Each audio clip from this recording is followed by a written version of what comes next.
Hi, Robert. It's so awesome to bring you on our podcast. Welcome. I'm really happy to be here. Exciting. Can you tell us a little bit about your background or anything you want to share with our audience because they're getting to know you for the first time? Well, I think the thing that really in my background that is significant here is that I was a race car driver for over 20 years. And uh, I was one of the top drivers in the country in the category that I raced in, which was Formula V.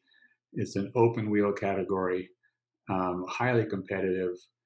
You can go on YouTube and see videos of the runoffs at Road Atlanta and so forth, and um, so that's what I did.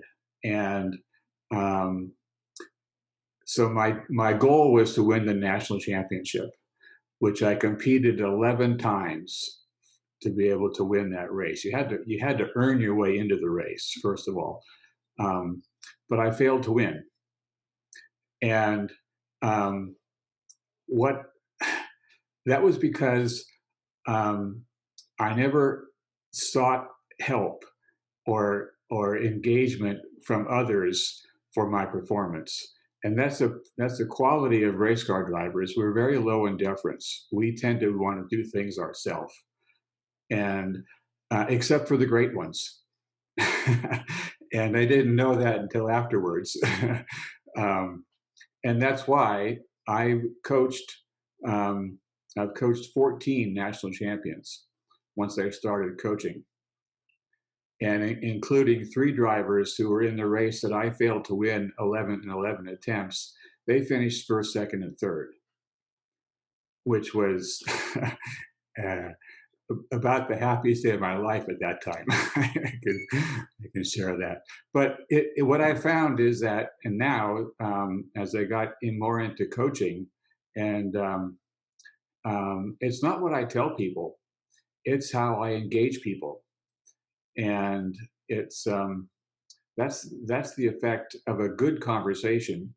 And it applies in business. It applies to your family and relationships. If you know how to engage in a conversation, which ultimately is being optimistic and building trust, your life is great. So, Robert, it's a pleasure to meet you. My name is Dan, and I'm going to be getting to know you today along with our audience. Um, and it sounds really cool. I love your background and experience, and it sounds like you've moved from being a race car driver yourself to, obviously, you said coaching people. Do you coach people just in race car driving, or do you coach in other areas of life as well? A great question. And actually, I, I have a couple of uh, clients that either were or are race car drivers. But that's not my focus anymore. It's really around um, achieving high performance in anything, and particularly in business, and for small business owners in particular. Um, the quality of the performance and the interconnection of their employees and their team is critical. And I've learned a lot about this. I actually read the book Tribal Leadership by Dave Logan and John King, and I actually worked with them as a trainer in their organization on the tribal leadership perspective. And it really is. There's in business, there's stages of culture that they identified. Um, the most common stage is stage three, which is I'm great and you're not, is the language of it. And so um, when you move a culture to stage four, the language is we are great. And when you know how to engage people in a we conversation, then the level of performance is 3 to 5 times what a stage three culture produces. And that's what I'm up to. That is so fascinating. Can you take us through each of the stages? Because this is my first time hearing about it. Sure. So stage one is life sucks. And life sucks for everybody, for anybody who's at stage one. And think of being in prison. When you're in prison, you're at stage one. um, or in a gang or something like that. Stage two is uh, life sucks, but not it's life sucks for me, but not for everybody. In other words, you see there's an opportunity to be better than with your life. Stage three is I'm great and you're not. That's the dominant business culture in our society. The I'm great person is the leader or the owner, and the employees are the and you're not. Or in a team within a larger company, that's the typical way that they're run. And so that's kind of the norm for most organizations and businesses. To reach stage four, that's we're great. And what differentiates the stage four is that they form what are called natural triads. In other words, there's three people connected together, and a two-person or a dyadic relationship can be one person can say something that makes another person upset, and it goes back and forth, and they stay in that upsetness for a long time. When there's a third person, that third person can stabilize what's going on with the other two. And this happens naturally in that kind of relationship. Now, in an organization, if you create that level of engagement throughout the organization, now you have a network of triadic relationships. And when somebody comes up with a great idea, it spreads throughout the company like wildfire, because people are communicating and sharing each other. Hey, this is great. we should be doing this, and all of a sudden that gets spread around the company. I'm curious. Have you ever ridden in a car, a DeLorean? Have you ever ridden in a DeLorean before? I haven't. Okay. So in the movie Back to the Future, I'm not sure if you've ever seen it, they use a DeLorean as a time machine. Right. And if you had that time machine from Back to the Future, you could travel back in time and you could visit your younger self, right? Before you even started racing, and you could give your younger self some advice from everything you've learned. What advice would you give your younger self, and why that specific advice? Wow. Well, that's interesting because earlier in my life, my mom passed away when I was 2 years old. And back in those days, there was no daycare for kids or anything like that. So my dad wanted to keep me with him. So he placed me with families to take care of me during the day while he worked and so forth. So I never really had a stable family situation until my dad remarried again. Um, but in that time frame, I started to stutter, and because of the stuttering, I was really in a pessimistic frame of mind most of the time because I was afraid to talk, that I would be laughed at, particularly in school, um, and made fun of, and all those things. So I've experienced the level of pessimism in my life at a significant level. And when I started racing, you can't be successful without being optimistic on the racetrack. You can't keep your foot flat on the gas and enter a high speed corner that you can't even see the exit on without trust that it's going to be okay. So I have that built-in experience of both pessimism and optimism at extreme levels in my life. And that's the thing that I recognize is the most important thing now, to bring to the world, is to intentionally be optimistic and to actively build trust with the people that you're engaged with. I love your answer about how you turn around the pessimistic attitude to adopting an optimistic attitude, knowing that that is the attitude you needed to bring with you to the track, bring with you to win, because that's a winner's mindset right there. Yeah, Yeah. yeah, absolutely. And the other thing that I've learned more recently is from my golf buddy. um, he actually wrote the first philosophy of freedom book called Dualism. But in it, he describes how human beings are conscious omnivores. And in nature, there are two kinds of animals: prey animals and predator animals. Prey animals are their food is everywhere. They're eating grasses and leaves. They don't have to worry about how they feed themselves, but they do have to worry about predators. So they're constantly on the lookout. If there's a sound, it could be a predator. They're running away, and so they're purely reactionary to what goes on in their lives. It's inherently pessimistic. Predators, on the other hand, are successful in catching their prey 10% of the time. 1 out of 10 chances of catching their prey in order to eat and survive. So predators are inherently optimistic. With those kind of odds, if you don't have an optimistic frame of mind, you're going to starve. It's the same with us.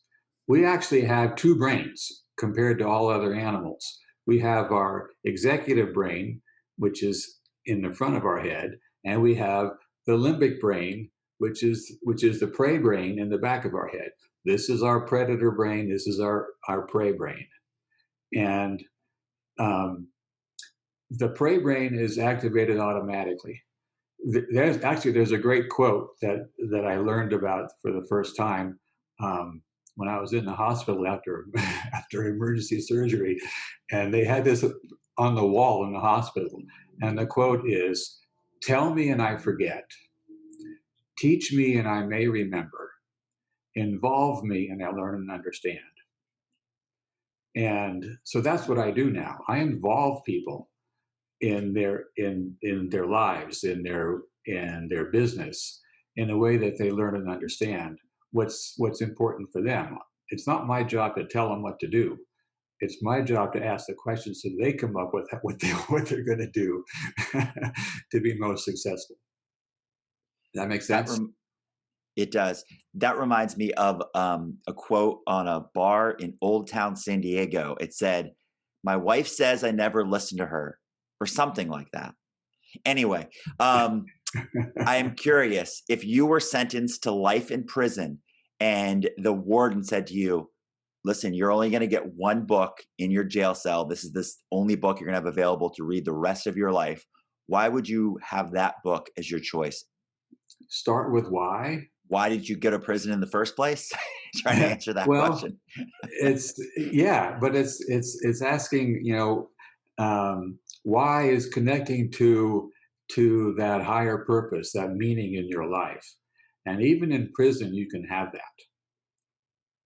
And that to me is the most important thing that in anyone's life, is to really be consciously connected to your why, to your what you're here for, and also to be connected with your core values. Everybody has core values, but not everybody is aware of them. They are operating in the background. But when you become aware of your core values, then you get to really uh, thrive, because you can get back on track when you get off track by recognizing that, holy cow, I'm not honoring my core value whatever it is. My core values are love, intimacy, loyalty, innovation, and freedom. I can relate with those core values because I embrace them as well. Regarding, your childhood, when you talked about your father wanting to keep you, and I think that was amazing that he did that. Who else in your life made the biggest impact into who you are today? I think my aunts were really wonderful, because they always held me as in that higher place.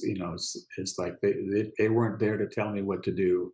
They were there to empower me in whatever it is that I wanted to do, and that was great. Plus, um, the family that I used to go camping with for 11 years, where the background picture uh, is.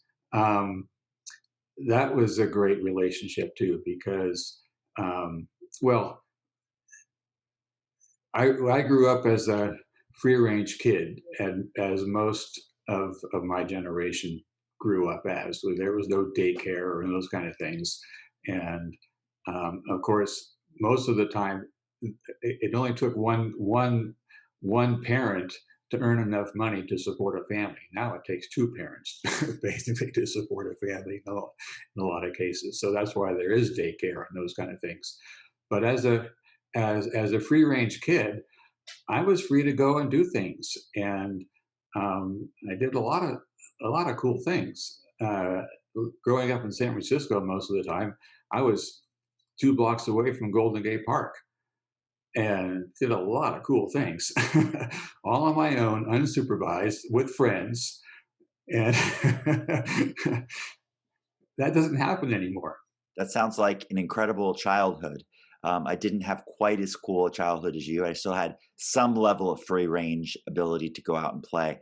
I'm curious, in all your life experience, did you get advice from somebody that you can reflect back on now, and you can almost give others a warning and say, if you hear the same advice, run for the hills or don't take it seriously because this is not good advice? What would be that advice you got that you can warn people about? If the advice that you're given doesn't have you feel good, ignore it. It has to make you feel good or at least have peace about it. Going back to your purpose, because you talked about the book, What's Your Why? I believe that we have many, many purposes that we that we get to fulfill in our lives. How did you know that you found your passion, your purpose in race car driving? Because you're impacting a lot of lives with that after the Oh, fact.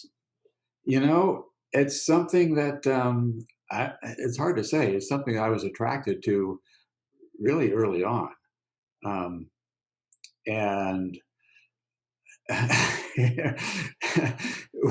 we living in San Francisco in the Sunset District. There's lots of hills, so we would build coasters to go coasting down the hills, and um, we made them with transmission bearings. It would take the a lot of the guts out of the transmission bearings and put them on 2x4s, and what I used to put friction tape on the front wheels and have the rear wheels be steel so that it would turn quickly, but also get oversteer. In other words, the back of the coaster would slide out around the corner, and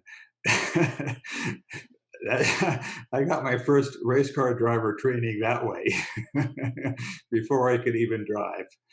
Did you ever see the Fast and the Furious movies, like the people who drift like that, like you're talking about? Oh yeah, oh yeah, Yeah, absolutely, those, yeah. those are really cool. This is Actually, one of usually the a best racing go ahead. movies is Racing in the Rain. We just watched that again last night. on it is by far the best movie about auto racing ever made. Did you ever see Ford versus Ferrari? Oh yeah, Did you like that one as well? yeah, that was a good one too. Yeah. Um, I usually ask this question first, but I'll ask it to you now. So if I was a genie but instead of 3 wishes, I could only grant you 1 wish. What would be the wish that I could grant you, and why that wish? Live to be a centenarian, because I'm not done yet. And there's a whole lot of work to be done in terms of transforming our culture from being pessimistic to being optimistic.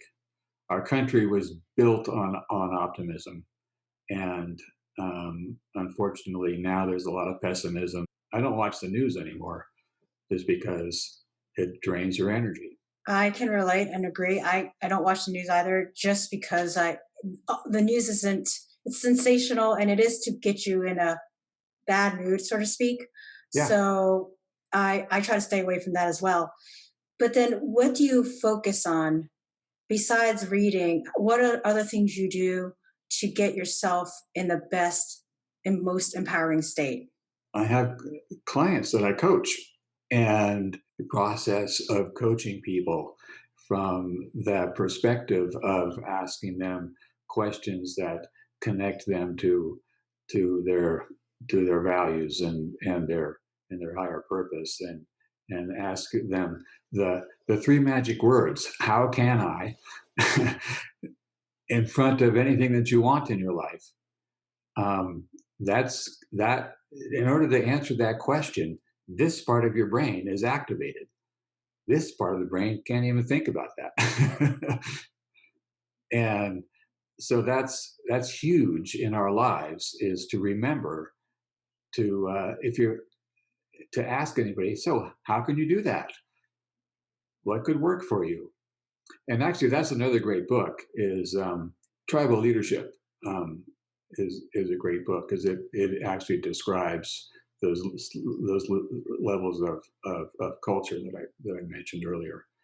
Um, Also, Tim Galway and Inner Game.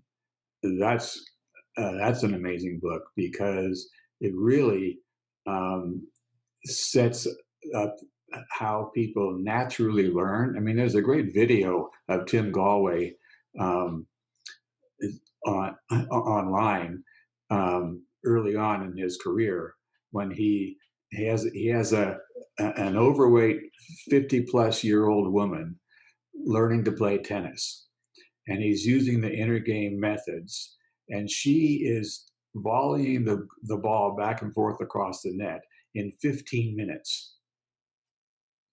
How long does it take a person to learn how to play tennis when they're being told how to do it? That's great. I love that. Um, so to wrap this up, was there a question that we didn't ask you that we should have asked you that you'd like to share? And maybe, how do you build trust? Because that's the second thing to optimism, is building trust. And the most important way to build trust is to engage in a conversation with the other person that you acknowledge and appreciate qualities that you see in them. If you can establish that as the norm in your life and in your business will explode in terms of productivity and engagement. And a line that I want to that I'm using now is, I help business owners be able to take vacations with no worries everything's going to be fine while they're gone. That's a great line. And it was so wonderful to have you share, Robert. I've really enjoyed your childhood story to how you became a race car driver, and turning around from, using optimism and trust to help your clients achieve more in life. And that's incredible. Thank you so much for your time. We appreciated having you on the My podcast. pleasure.